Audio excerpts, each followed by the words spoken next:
बिस्मिल्लाहिर्रहमानिर्रहीम।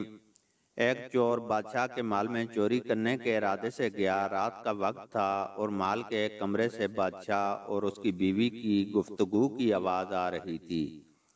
वो खड़े होकर सुनने लगा। अगरचे ऐसा सुनना नाजायज़ है, हराम है, चोरी है, लेकिन चोर चोरी ही करने आया था तो उसे सुनने में क्या चीज़ माने होती।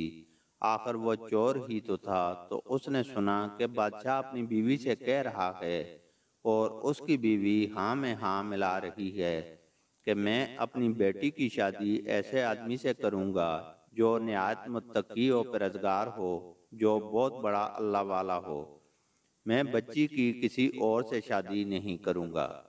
जब चोर ये बात सुन रहा था तो उसके दिल में आया कि क्यों ना मैं ही कुछ ऐसा बन कर दिखाऊं कि मेरे ही साथ शहजादी की शादी बादशाह कर दे। दिल में एक हैरत पैदा हो गई।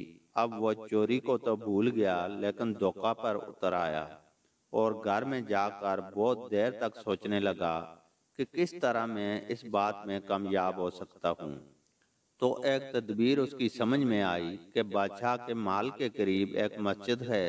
उस मस्जिद में जाकर बुजुर्गाना लिबास पहनकर और उनकी वज़ा व क़ता अख्तियार करके वहाँ दिन रात इबादत में मशगूल होकर बैठ जाऊँ तो आहिस्ता आहिस्ता बादशाह तक बात पहुँचेगी कि कोई आदमी यहाँ ऐसा मुत्तकी परहेज़गार है जो दिन रात अल्लाह की इबादत में मसरूफ़ है।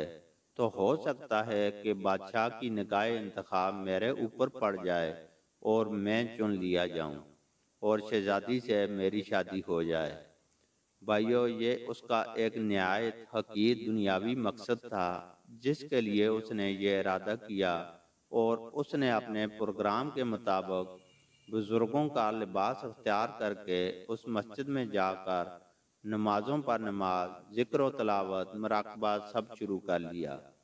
अब ज़माना चलता रहा। लोगों में शोहरत होती गई कि कोई अल्लाह के बहुत बड़े वली यहाँ को आ गए हैं जो दिन रात इबादत करते हैं।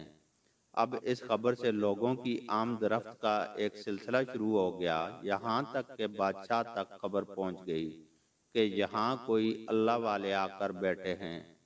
जब बादशाह को ये बात मालूम हुई तो अपने इरादे के मुताबिक गौर और फिक्र शुरू कर दिया कि शहजादी के मुतालिक जो सोचा था उसके लिए इसका इंतखाब कर लिया जाए।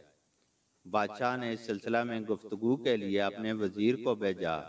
वजीर उस शख्स के पास मस्जिद में पहुंचा और उसने बाअदब उससे कहा कि मैं आपकी खिदमत आलिया में बादशाह जहां पनाह की तरफ से आया हूँ एक पैगाम लेकर।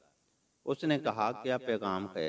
वजीर ने बताया कि बादशाह ने कई साल पहले यह फैसला कर लिया था कि अपनी लड़की का निकाह एक ऐसे शख्स से करेंगे जो बड़ा ही मुत्तकी परहेज़गार हो, अल्लाह वाला हो और वो उसकी तलाश में थे।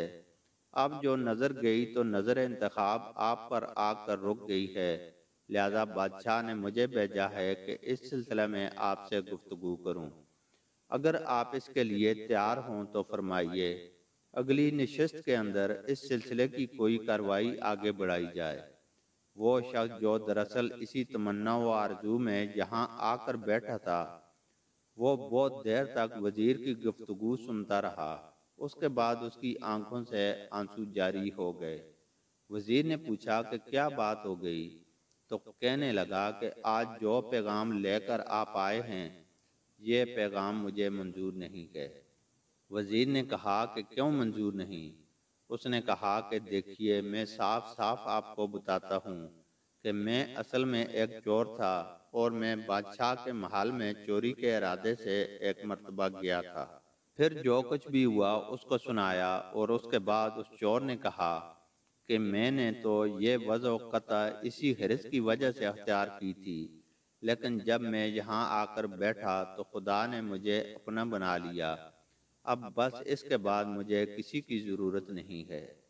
अल्लाह अकबर। जब इबादत इबादत हो जाए, नमाज नमाज हो जाए और ज़िक्र ज़िक्र हो जाए और हमारी दीगर बातें व कई बातें हो जाएं, तो बेशक ये नमाज और इबादतें इंसान को बुराइयों से रोकती हैं और अल्लाह के करीब कर देती हैं।